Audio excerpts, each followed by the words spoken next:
Good afternoon, everyone. I just got told we're doing a hard intro. Does that mean I'm going to have to like stretch my brain a little bit more? It's going to work hard today. It's going to be a hard intro. Smack across the face. It's going to be really hard.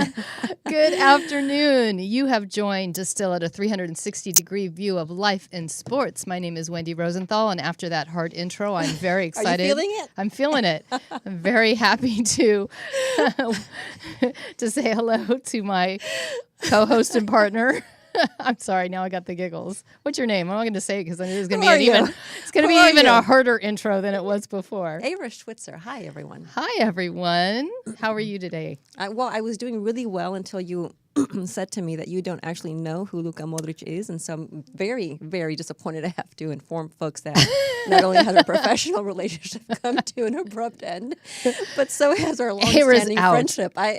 You tell me you don't know who Luka Modric is, and I'm sorry. Not only offended, but heartbroken. I'm sorry. I'll never not know who he is. We did spend time together this summer, right? We did, but we talked about Croatia. We did talk about Croatia at some point. We did talk about the amazing things this man did. The whole thing. I didn't remember his name. I'm sorry. I am mortified. A big congratulations to Luka Modric, who is now the Ballon d'Or winner 2018. Best footballer in the world. Woo! Very exciting I will never, ever forget him again. Oh, I know that for sure. Believe me, I will never let you live that one down. Anyway, we are here at the wonderful United Broadcast Network in downtown Hollywood. I'm going to say it just to drive right because it's a hard intro today. Yes, so exactly. I'm going to make it even harder. I get to hit her really hard because there is no actual downtown. I know. And we are here every other Tuesday talking about sports. And why we are talking about sports is because Ira and I are the proud owners of a company called the Distillery Inc. We work with athletes to help them repurpose their athletic intelligence and create a life beyond sports that is as deep and meaningful and fulfilling as their life on the field. Yeah. And that's why we think we have the right to talk to you today about all the things that we're interested in.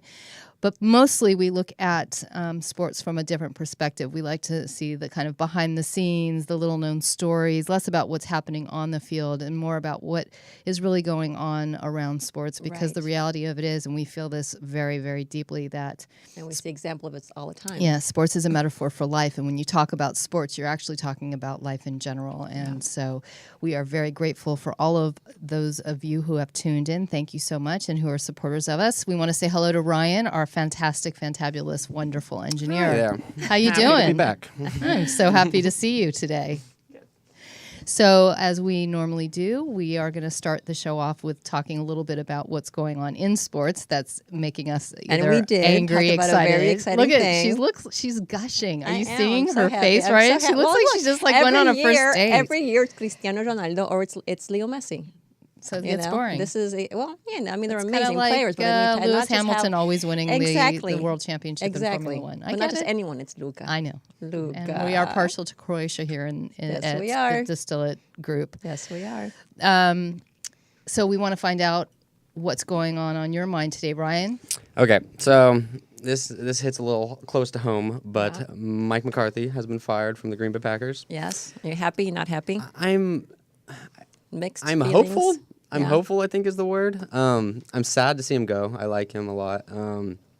I don't know where my connection to the Packers comes from. I have no relation to Wisconsin at all, but my cousin had he had a gear shift. He had the little Packer logo on his gear shift. Yeah. And growing up, and I don't know how I connected to that, but I have a big Brett Favre signed jersey at my house. Yeah. But then you shouldn't be happy how they're playing. I mean, they've had a pretty ghastly season. So that's why I'm mixed. I'm hopeful because I really just want to see them do better. I really am a big fan of Aaron Rodgers. I want to see him do better. And if he needs a new coach to do what he's got to do, then I'm all for that. But I was pro Mike McCarthy. So. He had a long run. He had a long run, and he's still a great coach. And I saw a meme that our mutual friend, who we talk about on the show every now and then, Gia, sent me this morning. It was something to the effect of, when your team is so bad that the other team's coach gets fired for losing to you. It was like, oh, the poor Cardinals. I felt bad for them for that one. But no, I thought what was interesting about his firing is that he's not the first coach this season to be fired mid-season. Mid-season, right. And normally, at this point, what's it going to do? Why is it going to change anything? We've got, 5 games left, Exactly. 4 or 5 games left of the regular season. So I find it's interesting that they took this step now. And maybe that's what the team needed. They needed to be shaken up. Yeah. I don't know how true this is, but I did hear possibly that could be positive for him. Maybe not like directly right now, but maybe he gives him a jumping off point to his new team, which hopefully he will find a good spot for him. But Right. it's not looking good, but I think it could be beneficial for him, like in the long run. And I'm sure he had a fine contract that Yeah. helps. Exactly. Well, he got It a helps- big it check helps to soften the ease blow. the pain. Helps soften They the give blow. the It's never It's easy a to be fired, It's a but cushioned landing. yeah, it's Yeah, not like exactly. he's getting 2 weeks notice and that's all they're paying. Yeah. So Yeah. But hopefully he finds a new place where he can succeed. So. Yeah. we also want to give our condolences to Paul Sherwin's family. It was a tragic Yes. death. Very sad to learn at 62 years old with absolutely nothing seemingly wrong with him. Apparently not, but nevertheless. For those of you who Gone don't far know too who he is, soon. he's a former cyclist, but the British voice. cyclist for many, many years, along with Phil Liggett, just the incredible voice and commentary and just beautiful insight and kindness and humanity that they brought to the sport of cycling and sharing everything that we needed to know to A, get excited, to B, know who was doing what and why and how. So come July, we will be missing his voice very much so as we enjoy the Tour de France. I agree. Yeah. So condolences go out to him. I don't want to spend a lot of time on this, but I do think it's noteworthy enough that we should talk about the incident with Kareem Hunt and the aftermath. Right. So for those, And it's perfect timing, I think, certainly with the guests we have on our show today, because I think, we're not going to introduce him just yet because it's not time yet, but I would love to hear his opinion because, I mean, when you think about, the legacy of an athlete, is this something we want any athlete to be remembered for? What is this saying? What does this mean? So, and as Ara kind of mentioned, why are we going to talk about this? Because unfortunately, it's yet another incident with another player who has, not used the best judgment in expressing, anger or whatever, for Right. whatever reason, Yeah. and then kind of tried to cover it up in the end. So what's making it so unique about this? And I think for me, this incident is finally, maybe because they've been pushed against the wall so many times, the NFL was relatively swift in their actions to first make sure that, they had all the facts, to make sure that they had investigated what was going on, and to make sure that, the ramifications were very clear and swift, which I think is unique in these times, at least in the last couple of years. Sure. What do you think? No, absolutely. I mean, it's until the video surfaced, though, there wasn't such swift action. But now that the video is here, then yes, swift action has been taken, and he's being Swifter held than normal. swifter than normal, and he's being held accountable, which is a good thing. Yeah. And more importantly, we're hoping for changes across the board. Well, and I also think the Chiefs, basically waiving him says a lot, because he is I don't know, I might use the term superstar. I mean, he clearly is a very talented young man who brought a lot to the Chiefs offense, and they were like, okay, we're out. Yeah. And I think that says a lot too, and I hope it sends a message to other players that, this stuff is going to be taken seriously, and it just breaks my heart. Like, I feel bad for him. And to own in a up to way. it, because in this day and age, I think we can all safely assume that nothing stays hidden for very long. Dude, Someone if you're is going to do filming something, don't do it in the please. lobby. Do it and take responsibility. I did it, and I messed up, and it was a huge mistake. Yeah. Can you own it? Own it it. would be great to see. Actually, it would be great to see one player. I can't think of one just now, but one player who can just say, you know what? Yeah, did it. Did it. No yeah. excuse. Absolutely. He's saying me. it now. I'm sure Right. he's had PR people around him telling him to Now, say it. but he now, did deny it for quite some time. which is why he got kicked off the Chiefs. Right. Because he lied. Yes. Okay, we don't have to spend a lot of time on that, like I said. And, in the past, I have, usually talked about the hat I'm wearing in relationship to the guests that we have on. But today, I am going to switch that and talk about the shirt I'm wearing. Before I do so, however, we want to make sure that we love hearing from you. We love your comments. You can ring us at 323 524-2599 if you would like to talk to us or our guests, or you're always welcome to put comments on the Facebook page. I do keep track, and I do like to answer them. We've had some pretty funny talks over the last couple of weeks via Facebook. So let's get on to who we have in, not in studio, sadly, because he's on the East Coast, but he is with us via Zoom. And this gentleman we had the pleasure of meeting because he reached out to us during another show where a common friend of ours happened to be appearing when Darwin Cook was on board, and he shared with us what he is doing. And we had the honor of meeting Drew Stevens while we were on a trip recently in New York, and to find out what he's doing in terms of ensuring that athletes' legacies beyond the sport are highlighted, talked about, shared, known. A lot of times we see what the superstars are doing. We know what Kobe Bryant's doing now after he's, was playing basketball. We know what Magic Johnson is doing, but there are so many players out there who really made their mark in not just the NBA, but across all sports that go on to do some very meaningful things. And Drew Stevens, the CEO of Beyond the Legacy and founder of Beyond the Legacy, is making sure that their stories and his stories being told. And this is why you get to wear a cool swag. shirt. Yes. Last time we saw Drew, he gave me swag, so I'm wearing it. Drew, welcome. We're so happy to have you. Oh, thank you. Thank you for having me. I think the last time we caught up, we were closing down a restaurant in New York City. Well, listen, I want to make a. I don't. That is going to sound way more cool. fun. Exactly. Yeah. That would sound cool if we were like, in Paris and Milan, even LA, which I always thought shut down so much earlier than most amazing cities. And then we get to New York, we're out with you, and they're trying to kick us out at 9:30 at night. 9:30. They shut the bar at 9:30 happen? in Midtown Manhattan. Like, what the heck? We've never is up had with anyone that? say to us, "No, bar is closed. Can't give you a last cocktail." It never ever happened. Yeah, New York. So you made us sound way cooler than we are. Thank you so much. I appreciate it. No worries, but thank you definitely for having me on the show. Absolutely. So happy to have been you waiting here. to tell this story, and I've been sort of looking forward to being a part of this. I love So, it. Drew, why don't you kick off with telling our viewers a little bit about who you are and why you came to this point where you created this amazing company.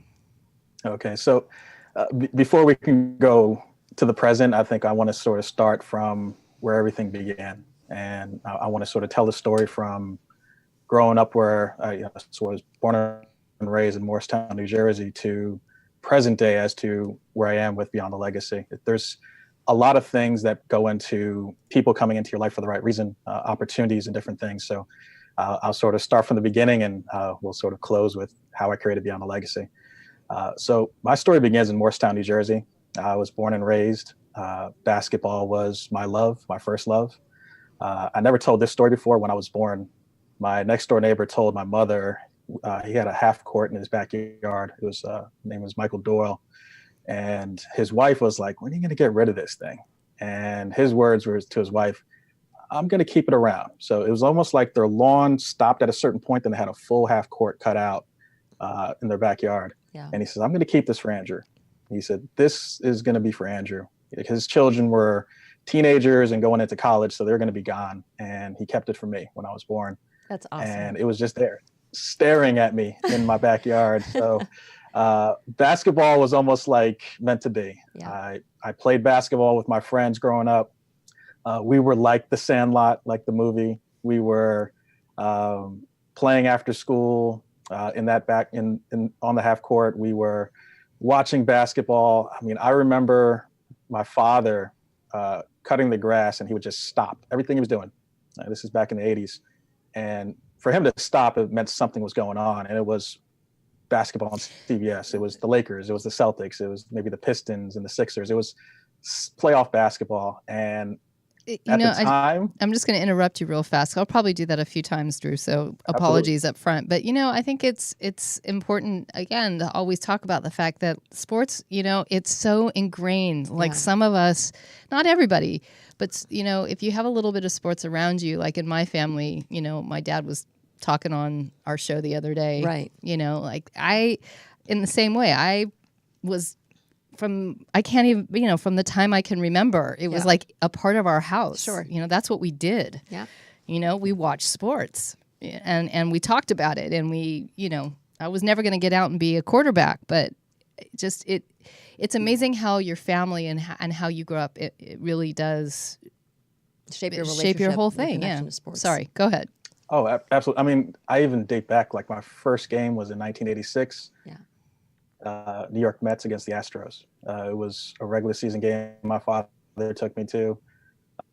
He grew up a Brooklyn Dodger fan and converted over to a New York Mets fan. Oh, he didn't follow them out here. From 86 forward, I've been a Mets fan. Didn't follow him to LA. He transferred over to when the Mets came to town. And that was sort of what I grew into growing up. So I've been a Knicks fan, a Mets fan.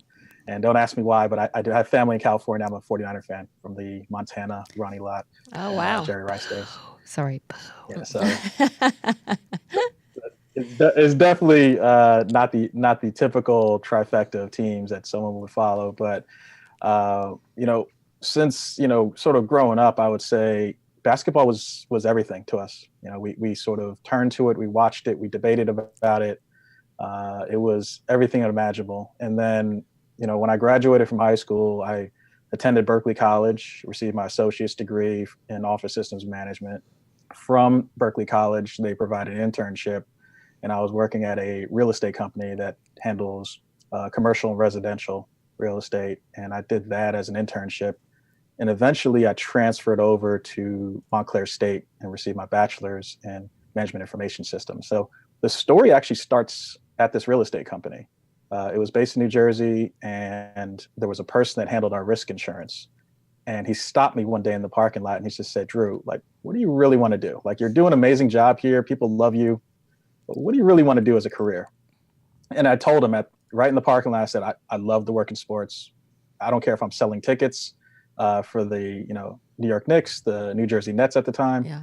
I just want to get my foot in the door. And he started laughing.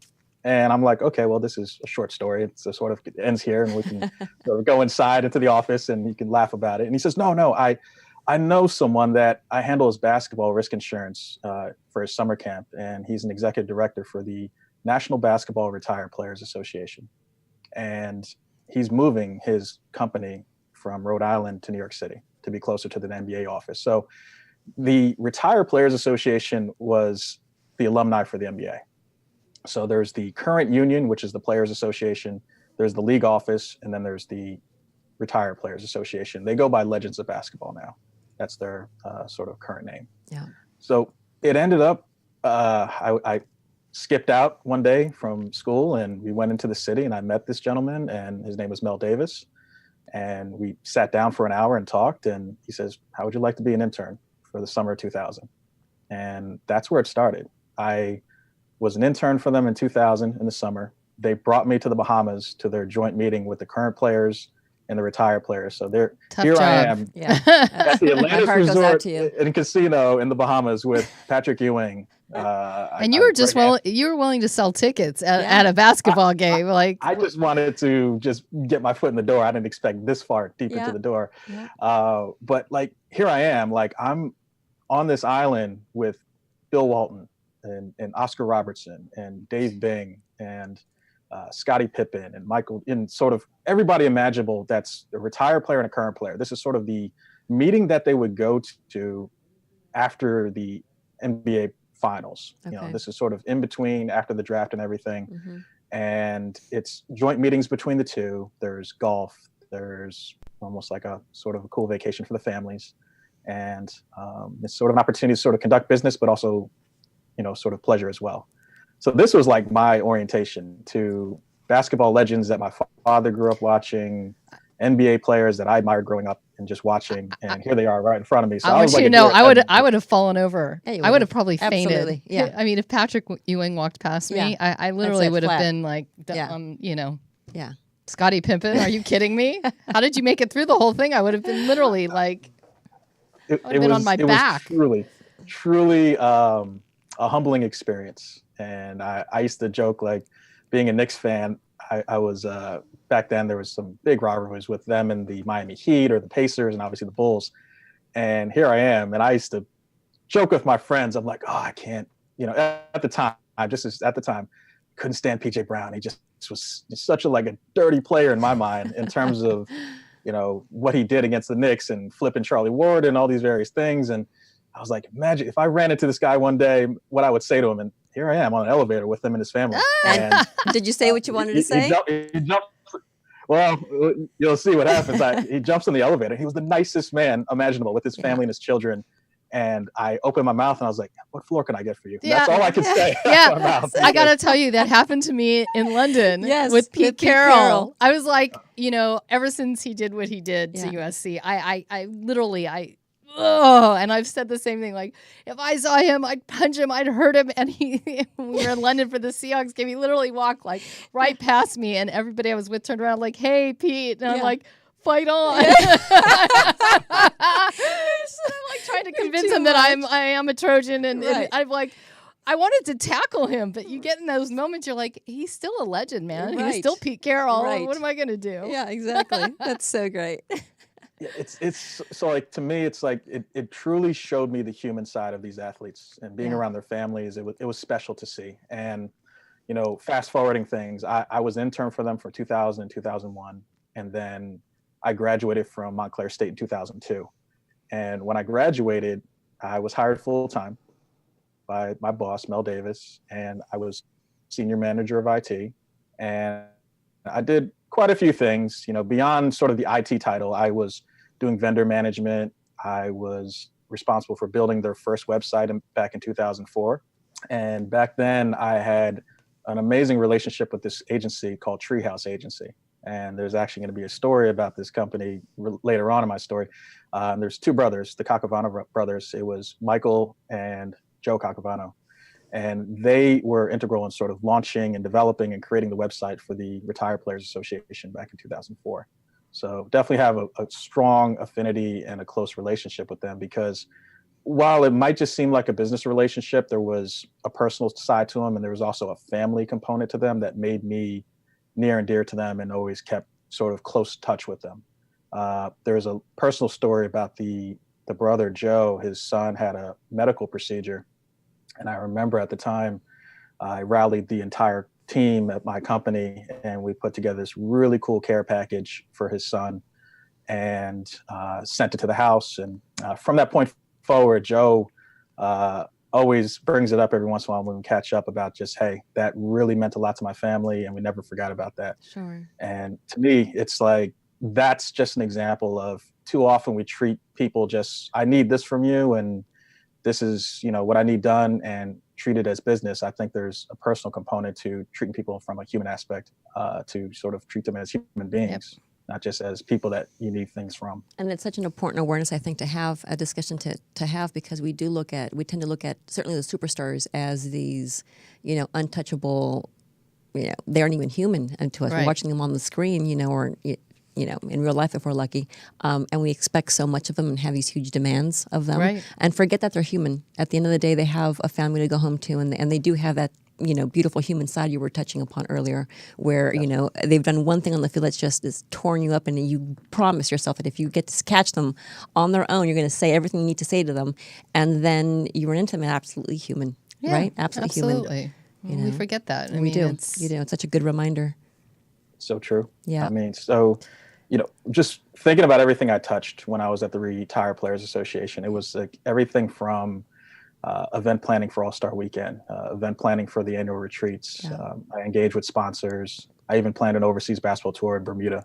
I mean, so like everything imaginable. I was doing interviews for the website, sort of jack of all trades beyond my title. And like everyone in that office, we had a title, but we did everything beyond that title, because we were a small office of like 5 or 6 people. What I think is so fascinating, though, in the stories that you told us, is that because of that position and because of how the organization worked, you would think it'd be a monster organization with a lot behind it, because even though it's the retired players, you still have some pretty big superstars that are retired players. Yeah. But it was not. It was a small team, and that allowed you to engage one-on-one with so many of the retired players, which I find to be fascinating.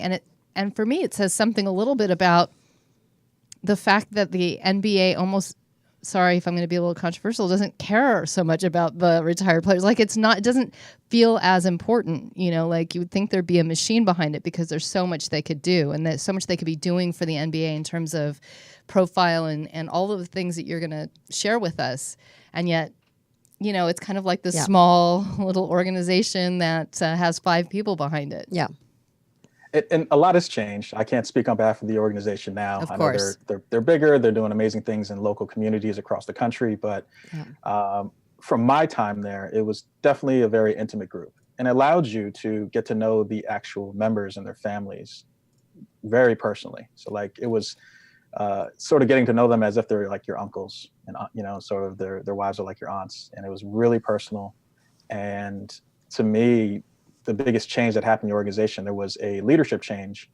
And when that leadership change happened, I was appointed as like the right-hand person to the new leader. And I was working 15-hour days. We're talking 15-hour days, maybe 4 days out of 5. Now at the time I was in my 20s and didn't even flinch. Sure. So I would get on like an 11 or 12 o'clock train at night going home, and I'd wake up 4 or 5 in the morning and repeat and do it again. And it didn't really hit me until All-Star Weekend in 2009. And that was in Phoenix, Arizona. And I sort of was at All-Star and I just had a moment of like sort of clarity. And I just said, what's going on? Like in terms of just, I worked from November, December, January, February for 15 hours every day and didn't even flinch. And at that moment in time in Phoenix, I just said to myself, is this the right thing for me? Like I never lost my love for the actual members and their families and what I was doing, but I definitely lost my love for being in the sports industry.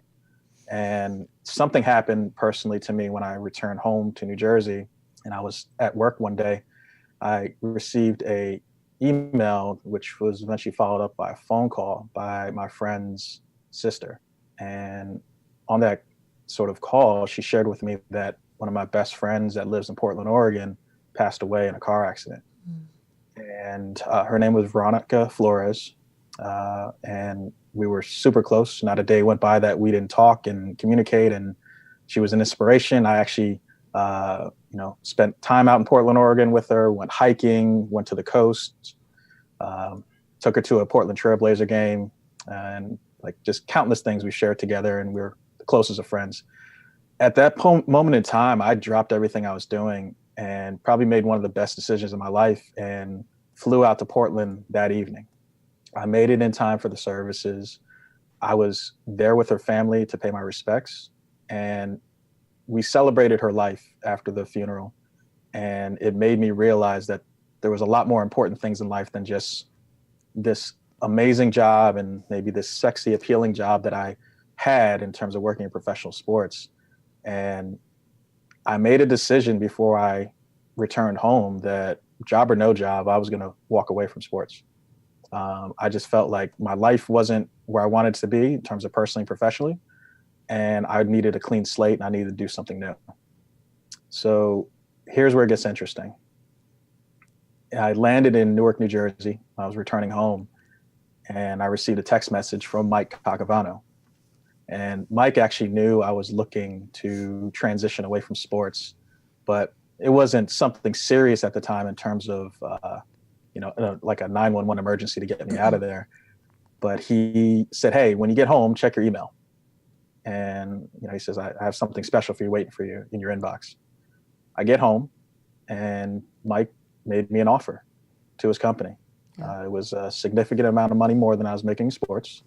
And the kicker was you get to work from home. Right. And it was for his digital technology agency, Treehouse Agency. And when he shared with me the background around this, he just said, hey, I had a conversation with my brother and we were trying to figure out what some of our clients like Sony and other partners who would be a good fit for your talent. And his brother said to him, like, why don't you just hire Drew?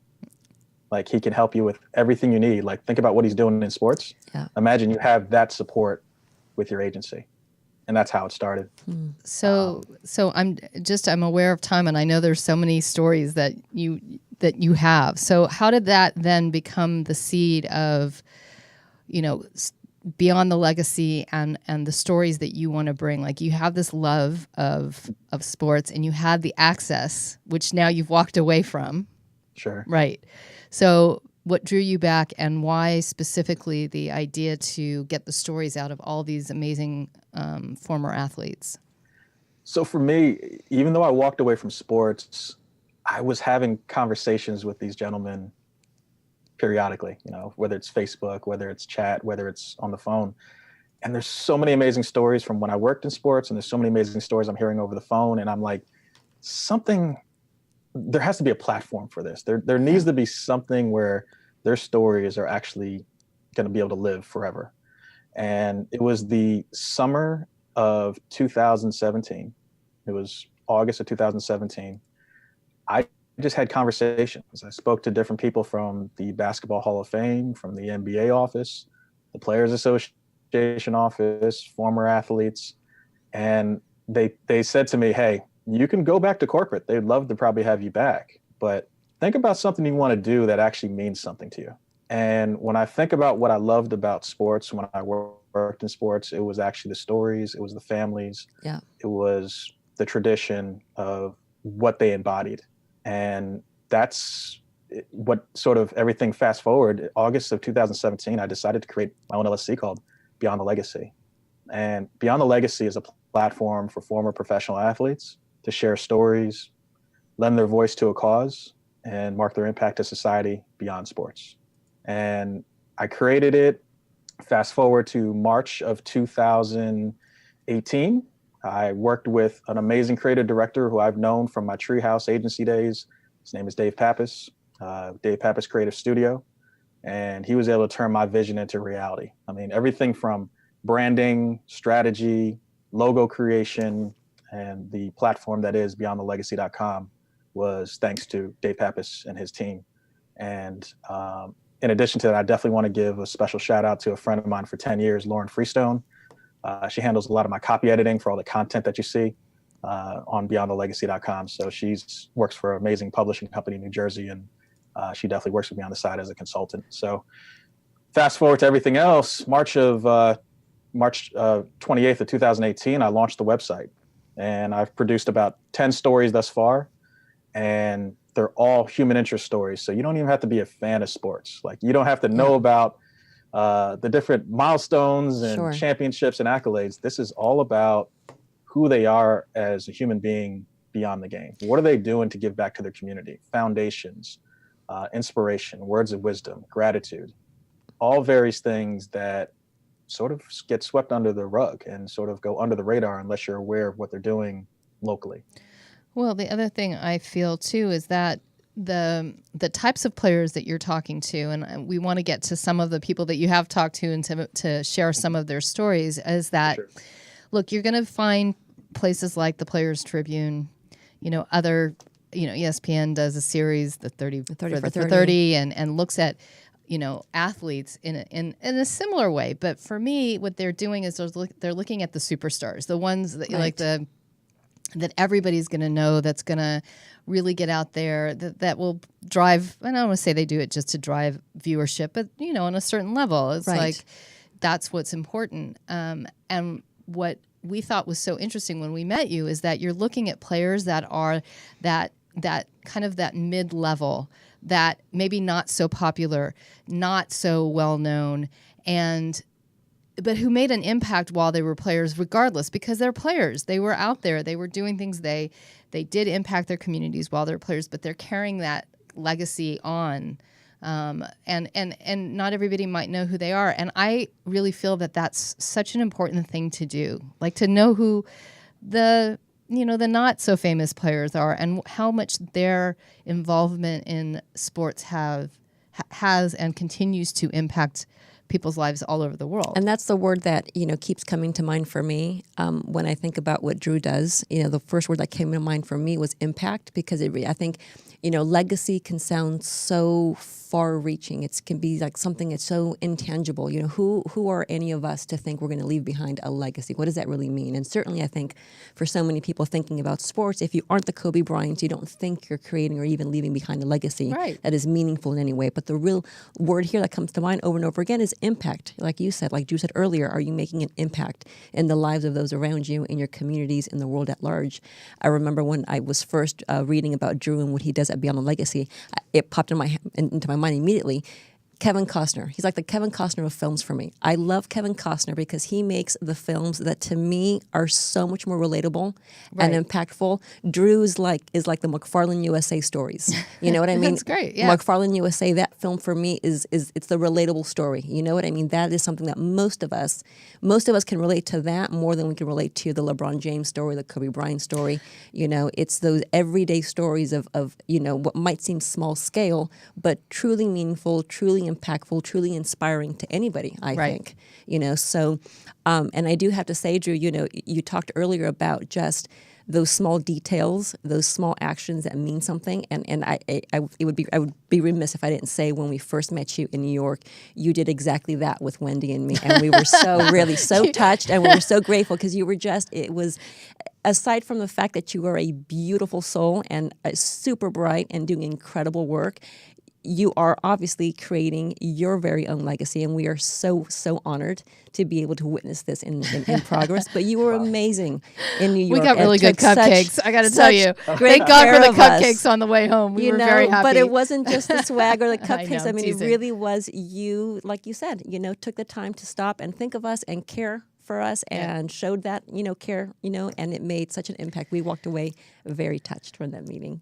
I'm glad I left You did. So I can only imagine what you're doing for so many more people on a grander scale. So will you give us a couple of the stories or tell us some of the people that you have spoken to, some of the athletes and what they're doing now and what has, like, what have you taken away? What has impacted you from their stories? You know, it's interesting. So I'm going to talk about a few former professional athletes that I've recently featured. And it's like, I walk away from these stories and they're really detailed and they're a long read. And I'm looking to transfer a lot of them over to audio MP3 version to download and listen to.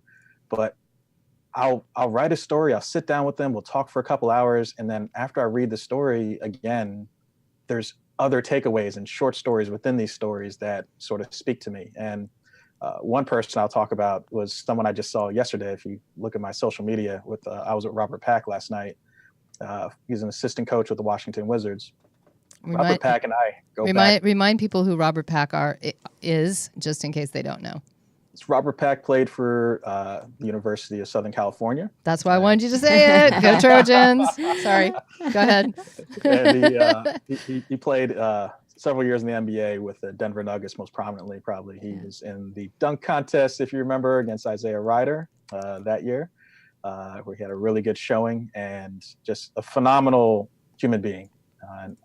I date back to 2008 with him, where he was a member of the association, and I sort of got him into this coaching clinic that eventually turned him into a assistant coach. So he first was an assistant coach with at the time it was the New Orleans Hornets, which is where he's from. He's from New Orleans.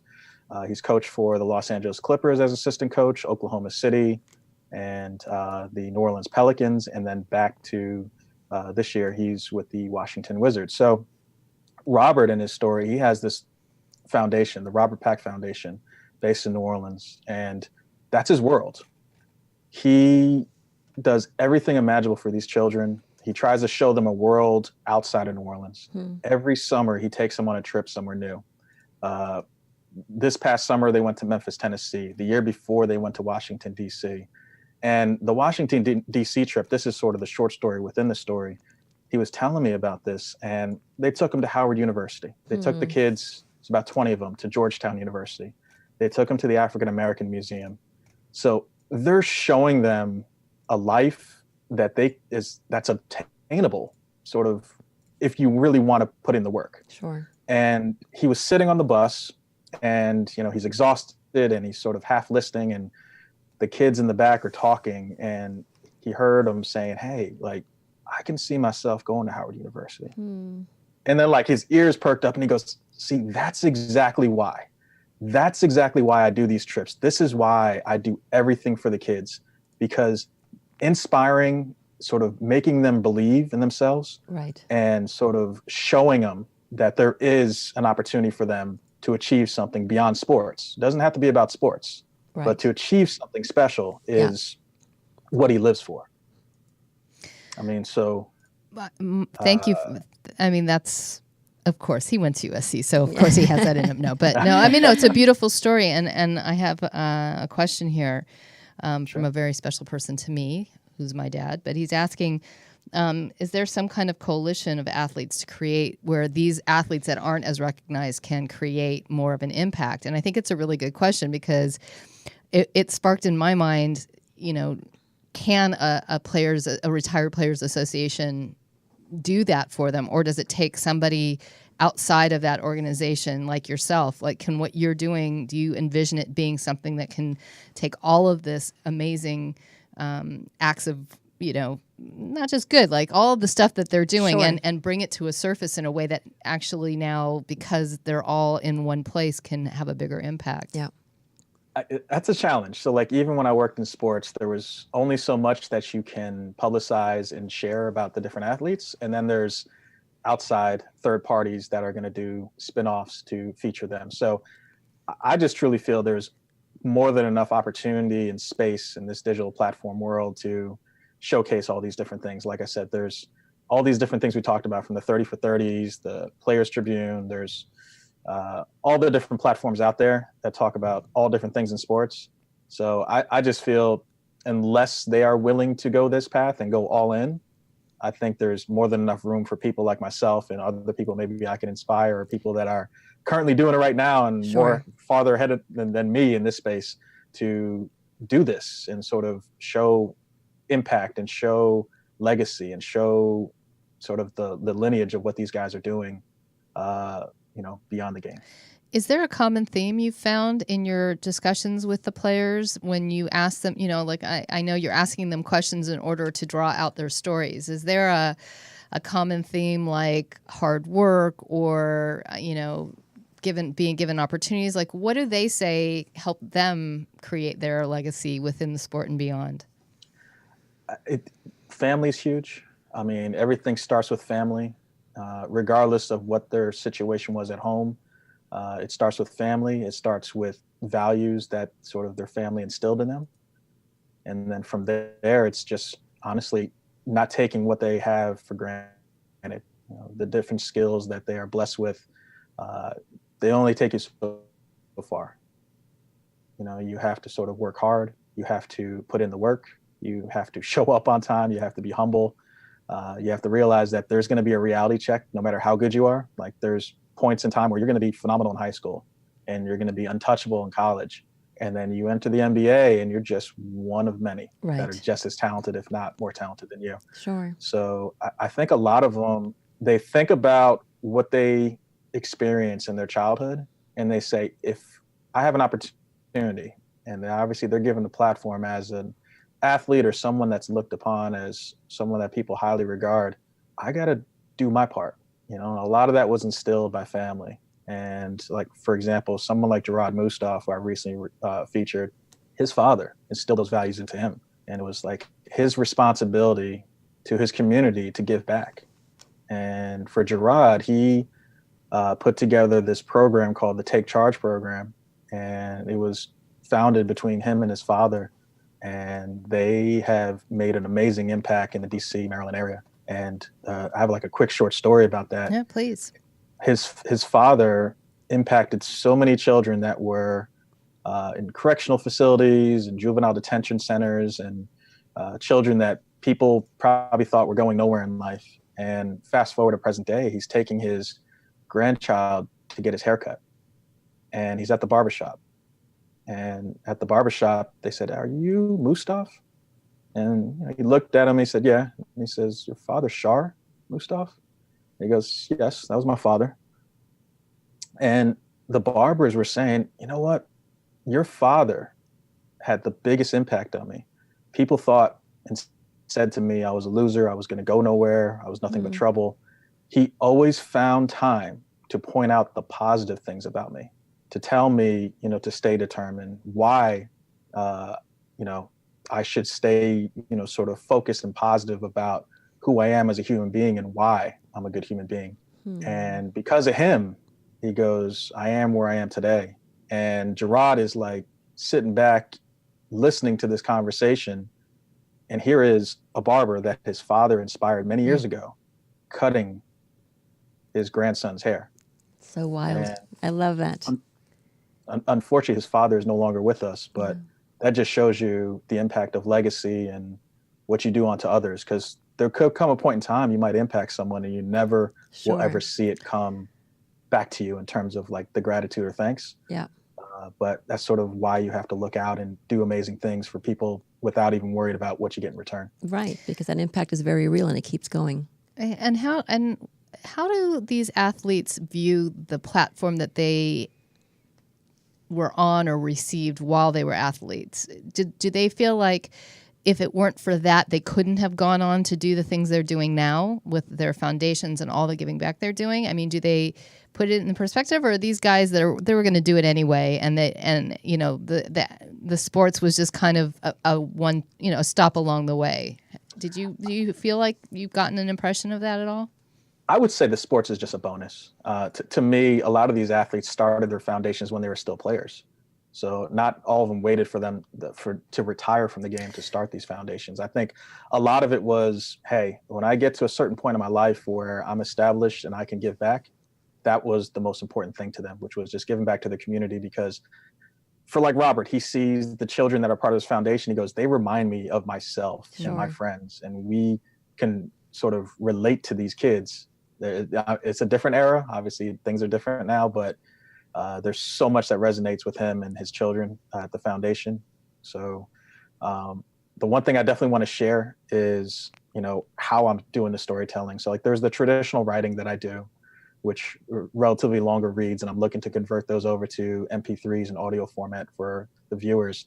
I recently, you probably saw it in November, created my own 3D animation with the help of this amazing artist, Jacob Rosas. He's got a company called Looking Glass Graphics, and he created the first 3D animation of me, Drew. That's me with the shirt and digitally scanned, almost like a video game.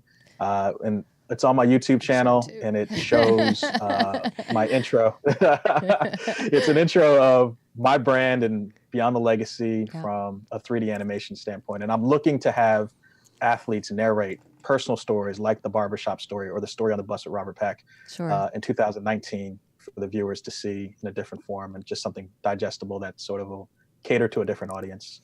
And overall, I would just say, 2019 I'm excited for, because there's going to be future collaboration, in terms of partnering up with different folks and creating some really amazing things that will hopefully inspire people and sort of make an impact in the society.